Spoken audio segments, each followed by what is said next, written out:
പണ്ടൊരു ഗ്രാമത്തിൽ ചന്ദ്രദേവ് എന്ന ഒരു മഹാപിശുക്കനുണ്ടായിരുന്നു. ഒരു ദിവസം ചന്ദ്രദേവ് നഗരത്തിൽ പോയി മടങ്ങി വരുമ്പോൾ ഹഹഹ കണ്ടുപിടിച്ചേ, ആരോ പൊട്ടിച്ചിരിച്ചുകൊണ്ട് വിളിച്ചു കൂവുന്നത് അയാൾ കേട്ടു. തിരിഞ്ഞു നോക്കിയപ്പോൾ വയലിൽ പണിയെടുക്കുന്ന ശംഭുവാണ്. നീ എന്താടാ കണ്ടുപിടിച്ചത്? ചന്ദ്രദേവ് ശംഭുവിനോട് ചോദിച്ചു. അവൻ സന്തോഷത്തോടെ പറഞ്ഞു, മുതലാളി, മരിക്കാതിരിക്കാനുള്ള ഒരു ധാന്യം ഞാൻ കണ്ടെത്തി.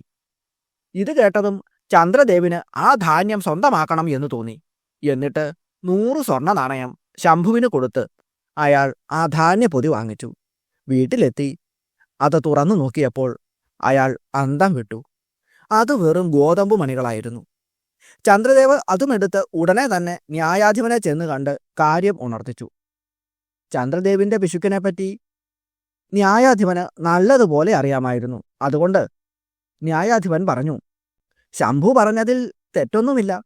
പട്ടിണി കിടന്ന് മരിക്കാൻ പോകുന്ന ഒരാളിന് ഈ ധാന്യം പൊടിച്ച് ഭക്ഷണം ഉണ്ടാക്കി കൊടുത്താൽ അയാളുടെ ജീവൻ രക്ഷിക്കാം. അപ്പോൾ അത് മരിക്കാതിരിക്കാനുള്ള ധാന്യം തന്നെ. അതിനാൽ ശംഭുവിനെ ശിക്ഷിക്കുവാനാവില്ല. ന്യായാധിപന്റെ വിധി കേട്ട് ചന്ദ്രദേവ് അന്തം വിട്ടുപോയി. പ്രണവപ്രകാശത്തിന്റെ പുതിയ ഒരു അധ്യായത്തിലേക്ക് എല്ലാവർക്കും സ്വാഗതം. ക്രീഡാതേ ലോകരചന സഖാതേ ചിന്മയ ശിവ ആഹാരസ്തേ ചിദാനന്ദോ വാസസ്തേ ഹൃദയം സതാം ദൃശ്യാദൃശ്യസ്വരൂപാണി രൂപാണി ഭുവനാനി തേ ശിരോരുഹാ നഭസ്തേ തു താരക കുസുമാനി തേ. ലോകമാതാവായ എൻ്റെ അമ്മേ ജഗദീശ്വരി, അവിടുത്തെ ക്രീഡ പ്രപഞ്ച സൃഷ്ടിയാണ്.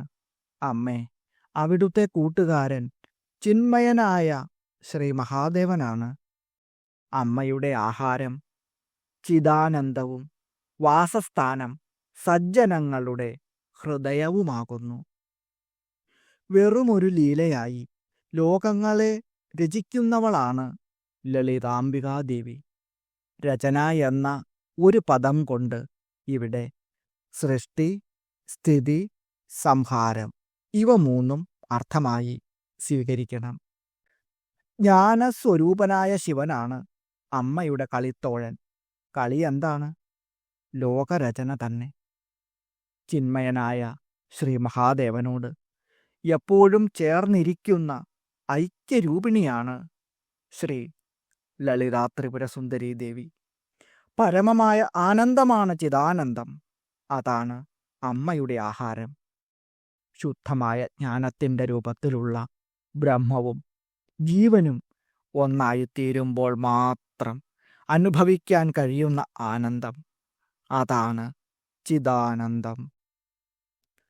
യോഗികളും ഋഷികളും ജീവിതകാലം മുഴുവൻ ശ്രമിക്കുന്നത് ഇതിനു വേണ്ടിയാണ്. അതാണ് അമ്മയുടെ ആഹാരം, അതായത് ചിദാനന്ദം. അമ്മയുടെ ഭവനമോ സജ്ജനങ്ങളുടെ ഹൃദയമാണ്. നല്ലവരായ ഭക്തർ എന്നാണ് സജ്ജനങ്ങൾ എന്ന വാക്കുകൊണ്ട് അർത്ഥമാക്കേണ്ടത്. വാഗ്ദേവതകൾ ലളിതാ സഹസ്രനാമത്തിൽ ഭക്തമാനസഹംസികയായിട്ടാണ് അമ്മയെ സ്തുതിക്കുന്നത്. അല്ലയോ അമ്മേ ഭഗവതി, ദൃശ്യാദൃശ്യ സ്വരൂപങ്ങളായ ഭുവനങ്ങൾ അമ്മേ അവിടുത്തെ രൂപങ്ങൾ തന്നെയാണ്. നഭസ്സാണ് അവിടുത്തെ ശിരോരുഹം.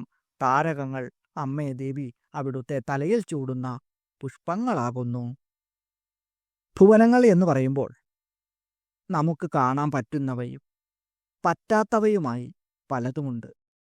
ഭൂമിയിൽ ജനിച്ച് ഭൂമിയുടെ അന്തരീക്ഷത്തിൽ വളരുന്ന മനുഷ്യരുടെയും മറ്റു ജീവികളുടെയും ജ്ഞാനേന്ദ്രിയങ്ങൾ ഇവിടുത്തെ പരിതസ്ഥിതിക്ക് പറ്റിയ തരത്തിലാണ് രൂപപ്പെട്ടിട്ടുള്ളത്. അതുകൊണ്ട് കണ്ടും കേട്ടും തൊട്ടും മണപ്പിച്ചും ഒക്കെ നേടുന്ന അറിവും അതിൻ്റെ അടിസ്ഥാനത്തിൽ ഉണ്ടാക്കുന്ന ഊഹങ്ങളുമൊക്കെയാണ് ജ്ഞാനം എന്ന് സാധാരണയായി പറയുന്നത്. എന്നാൽ നമുക്ക് അറിയാൻ ആകാത്ത വസ്തുതകളും വസ്തുക്കളുമൊക്കെ വേറെയുമുണ്ട്. അതായത് നമ്മുടെ അറിവിൻ്റെ പരിധിയിൽ വരാത്തവ. അതുകൊണ്ടാണ് ദൃശ്യങ്ങളും അദൃശ്യങ്ങളും, അതായത് അറിയാവുന്നവയും അറിയപ്പെടാത്തവയുമായ എല്ലാ ലോകങ്ങളും എൻ്റെ അമ്മേ അവിടുത്തെ രൂപങ്ങൾ തന്നെയാകുന്നു എന്ന് ഇവിടെ പറഞ്ഞിട്ടുള്ളത്. ആകാശം, അതായത് നഭസ്, അമ്മയുടെ ശിരോരുഹങ്ങളാണ്. ശിരോരുഹം എന്ന് പറഞ്ഞാൽ തലമുടിയാണ്. ആകാശം അമ്മയുടെ തലമുടിയാണെങ്കിൽ ആ തലമുടിയിൽ ചൂടിയിട്ടുള്ള പുഷ്പങ്ങളാണ് ആകാശത്തിൽ കാണുന്ന നക്ഷത്രങ്ങൾ. അതുകൊണ്ട് ഇവിടെ താരകാതേ കുസുമാനി എന്ന് പറഞ്ഞിരിക്കുന്നു. ഓം ശ്രീ ലളിതാംബികായൈ നമഃ. ഓം യതോ വാചോ നിവർത്തന്തേ അപ്രാപ്യ മനസാ സഹ എന്നാണ് ശ്രുതി. മനസ്സ്, വാക്കുകൾ എന്നിവ അവിടെ എത്താതെ മടങ്ങുന്നു. അമ്മയുടെ അടുത്ത് മനസ്സുകൊണ്ടോ വാക്കുകൾ കൊണ്ടോ എത്തിച്ചേരുവാൻ കഴിയില്ല. കാരണം അതിനൊക്കെ അതീതയാണ് എൻ്റെ അമ്മ. അതുകൊണ്ടാണ് വശിന്യാദി വാഗ്ദേവതകൾ ലളിതാ സഹസ്രനാമത്തിലെ 415 മന്ത്രമായി മനോവാചാമഗോചര എന്ന് ജഗദീശ്വരിയെ സ്തുതിക്കുന്നത്. യാതീത ഗോചരാ വാചാം മനസാം ചാവിശേഷണ ജ്ഞാനപരിച്ഛേദ്യ വന്ദേതാം ഈശ്വരീം പരാം. യാതീത ഗോചരാ വാചാം, വാക്കുകൾ കൊണ്ട് വിവരിക്കുവാൻ പറ്റാത്തതും, മനസാം ചാവിശേഷണ, മനസ്സിനു പോലും വ്യക്തമായി ഗ്രഹിക്കുവാൻ കഴിയാത്തതും. ജ്ഞാനപരിച്ഛേദ്യ എന്ന് പറഞ്ഞാൽ ജ്ഞാനവും അജ്ഞാനവും കൊണ്ട് പരിധി വയ്ക്കാൻ കഴിയാത്തതും. വന്ദേതാം ഈശ്വരീം പരാം, ഞാൻ ആ പരമമായ ഈശ്വരിയെ വന്ദിക്കുന്നു. ഇങ്ങനെ പറയുന്നത് ആരാണെന്നറിയാമോ? ശ്രീ മഹാവിഷ്ണുദേവന്റെ ഏറ്റവും ഉത്തമനായ ഭക്തനായ പ്രഹ്ലാദൻ. വചനങ്ങൾക്ക്, അതായത് വാക്കുകൾക്ക് അതീതവും മനസ്സിൻ്റെ അല്ലെങ്കിൽ ബോധ്യത്തിൻ്റെ അതീതവും ജ്ഞാനവും അജ്ഞാനവും കൊണ്ടും പരിച്ഛേദിക്കപ്പെടാത്തതുമായ അവ്യക്തമായ പരമമായ ഈശ്വരിയെ ഞാൻ വന്ദിക്കുന്നു എന്നാണ് അദ്ദേഹം പറയുന്നത്. ജ്ഞാനികളുടെ അറിവുകൊണ്ട് മാത്രം ഗ്രഹിക്കുവാൻ കഴിയുന്ന വാക്കുകൾക്കും മനസ്സിനും അതീതവുമായ എൻ്റെ അമ്മേ, ഞാൻ അവിടുത്തെ വന്ദിക്കുന്നു എന്ന് പ്രഹ്ലാദൻ അമ്മയെ സ്തുതിക്കുന്നു. വിഷ്ണു പുരാണത്തിലെ ഒരു ശ്ലോകമാണ് ഇത്. ഏതെങ്കിലും വിഷയത്തെക്കുറിച്ച് അറിയണമെങ്കിൽ മനുഷ്യന് 2 മാർഗങ്ങളുണ്ട്. ഒന്ന്, ഇന്ദ്രിയങ്ങളിലൂടെ സ്പർശം, രൂപം, ഗന്ധം തുടങ്ങിയവ കൊണ്ട് അറിയുക. പ്രപഞ്ചത്തിൽ മനുഷ്യൻ വ്യാപരിക്കുന്ന സ്ഥലത്തും കാലത്തും മാത്രമേ ഇത് പ്രയോഗിക്കുവാൻ കഴിയുകയുള്ളൂ. അങ്ങനെ ഇന്ദ്രിയങ്ങളിൽ നിന്നും കിട്ടുന്ന അറിവുകളുടെ അടിസ്ഥാനത്തിൽ ചിന്തിക്കുക. അപ്പോൾ ആ മനുഷ്യൻ്റെ അറിവിൻ്റെ പരിധിയിൽപ്പെടുന്ന വസ്തുക്കളെയും ക്രിയകളെയും പറ്റിയുള്ള അറിവ് മാത്രമേ ആ ചിന്ത കൊണ്ട് കിട്ടുകയുള്ളൂ. സ്ഥലകാല ഭേദത്തിനെ അതിജീവിച്ചുകൊണ്ട് അറിവ് നേടാനുള്ളൊരു മാർഗമുണ്ട്. അതാണ് വാക്ക്. വായന കൊണ്ട്, പിന്നെ ചെവി കൊണ്ട് കേട്ടു നേടുന്ന അറിവ്. അകലെയിരിക്കുന്നവരുടെയോ മുമ്പ് ജീവിച്ചിരിക്കുന്നവരുടെയോ ദർശനങ്ങളും അഭിപ്രായങ്ങളുമെല്ലാം വാക്കിൻ്റെ പരിധിയിൽപ്പെടുന്നവയാണ്. വാക്കിനും അതിൻ്റേതായ പരിമിതികളുണ്ട്. വാക്കും അർത്ഥവും സാമൂഹിക സംസ്കാരവുമായിട്ട് ബന്ധപ്പെടുന്നുണ്ട്. ഒരു ഭാഷ സംസാരിക്കുന്ന ജനതയുടെ ഒരു വിഭാഗത്തിനെങ്കിലും പരിചയമുള്ള കാര്യങ്ങൾ മാത്രമേ ആ വാക്കിലൂടെ ആവിഷ്കരിക്കുവാൻ പറ്റുകയുള്ളൂ. മനസ്സുകൊണ്ട് അറിവ് നേടുക എന്നുള്ളതാണ് മറ്റൊരു മാർഗമുള്ളത്.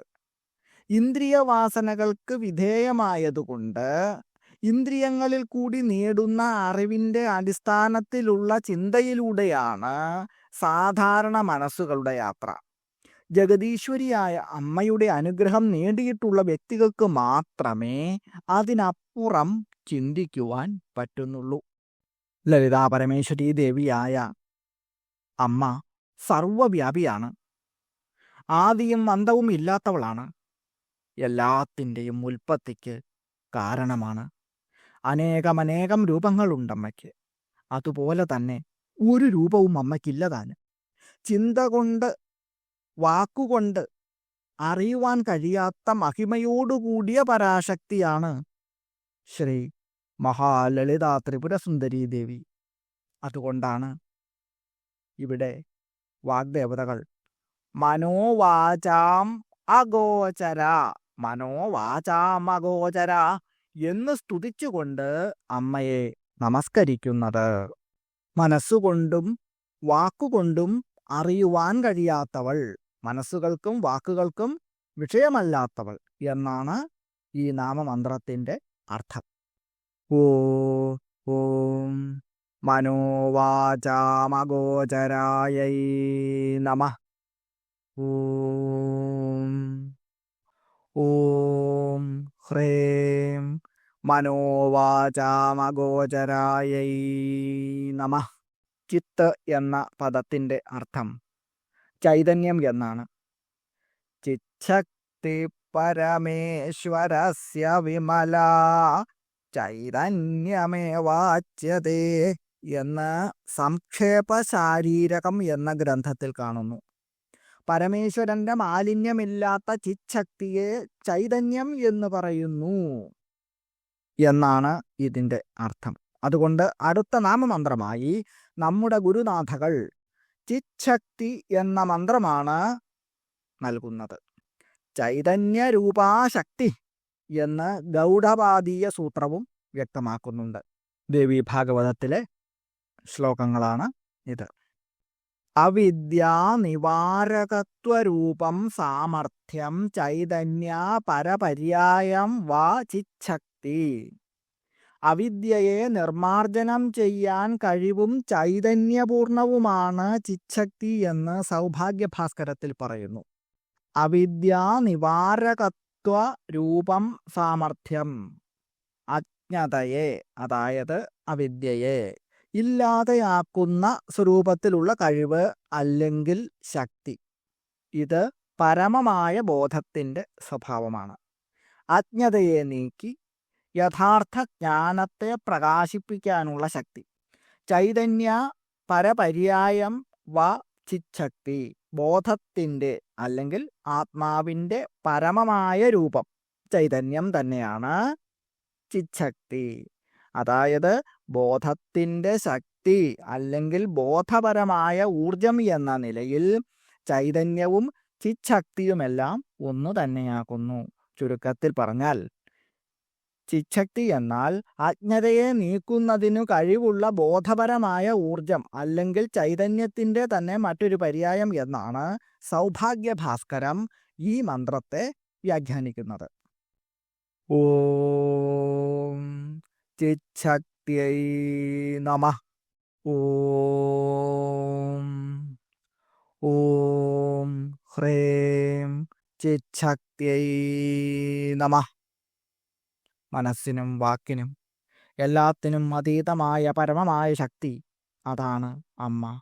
അങ്ങനെയുള്ള ശക്തി ചൈതന്യത്തെ ഈ മന്ത്രങ്ങൾ കൊണ്ട് വാഗ്ദേവതകൾ ചെയ്തിരിക്കുന്നത് ഒരു പരിധിവരെ ഇത്തരം ഒരു ശക്തിയെ ആരാധിക്കുന്നവർക്ക് സ്വാധീനപ്പെടുത്തുവാൻ പറ്റുന്ന രീതിയിൽ നമ്മിലേക്ക് എത്തിക്കുക എന്നുള്ളതാണ്.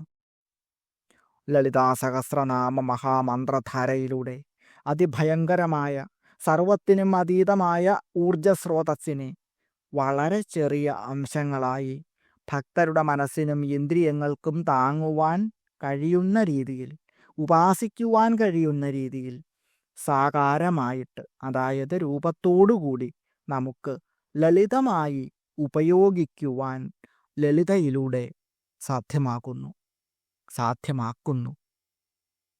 പവർ ഹൗസിൽ നിന്നുമുള്ള അതിശക്തമായ വൈദ്യുതി പ്രവാഹത്തെ നമ്മുടെ ഭവനങ്ങളിലേക്ക് വിവിധ മാർഗങ്ങളിലൂടെ എത്തിച്ചുകൊണ്ട് അത് വെളിച്ചമായിട്ടും കാറ്റായിട്ടും തുണി അലക്കുന്ന യന്ത്രങ്ങൾക്കുള്ള ഊർജമായിട്ടും മറ്റും ഉപയോഗിക്കുന്നത് ഉദാഹരണമായിട്ടെടുക്കാം. എല്ലാവിധ കഷ്ടതകളിൽ നിന്നും ദുരിതങ്ങളിൽ നിന്നും മാനവരാശിക്ക് മോചനം നൽകുവാൻ ഉദ്ദേശിച്ചുകൊണ്ട് രചിക്കപ്പെട്ടിട്ടുള്ള ഈ മഹാസ്തോത്രത്തിലെ ഈ മന്ത്രങ്ങൾ മനസ്സിനും വാക്കിനുമെല്ലാം അതീതമായിരിക്കുന്ന അമ്മയെ സ്നേഹമാകുന്ന ഭക്തിയാകുന്ന കയറുകൊണ്ട് ഭക്തർക്ക് ബന്ധിക്കുവാൻ കഴിയുന്ന രീതിയിലാണ് ഉണ്ടാക്കപ്പെട്ടിട്ടുള്ളത്. സമസ്ത വികാരങ്ങൾക്കും വിചാരങ്ങൾക്കും അതീതമായ പരബ്രഹ്മ ചൈതന്യത്തെ അമ്മയാക്കി ആ അമ്മയുടെ സംരക്ഷണത്തിൽ ജീവിക്കുവാനുള്ള മഹാഭാഗ്യം അതാണ് വാഗ്ദേവതകൾ ഈ നാമമന്ത്രങ്ങൾ വഴി നമുക്ക് നൽകിയിട്ടുള്ളത്. ഈ മന്ത്രങ്ങൾ കൊണ്ട് ഗ്രഹങ്ങൾ ഉണ്ടാക്കുമെന്ന് പറയപ്പെടുന്ന ദോഷങ്ങളെയും മറ്റ് ശത്രുദോഷങ്ങളെയുമെല്ലാം നിഷ്പ്രയാസം നശിപ്പിക്കുവാനും സുഖകരമായ ശാന്തിയും സമാധാനവും ഉണ്ടാക്കുവാനും ഈ മന്ത്രങ്ങളോളം പോന്ന വേറെ ഒന്നും തന്നെയില്ല. അതുകൊണ്ട് ആ ആദിപരാശക്തിയുടെ പാതാരവിന്ദങ്ങളിൽ ഈ നാമമന്ത്രപുഷ്പങ്ങൾ ആദരവോടുകൂടി സമർപ്പിച്ചുകൊണ്ട് അമ്മേ അവിടുന്ന് എല്ലാവരെയും അനുഗ്രഹിക്കണമേ എന്ന് പ്രാർത്ഥിച്ചുകൊണ്ട് നിർത്തുന്നു. നന്ദി, നമസ്കാരം.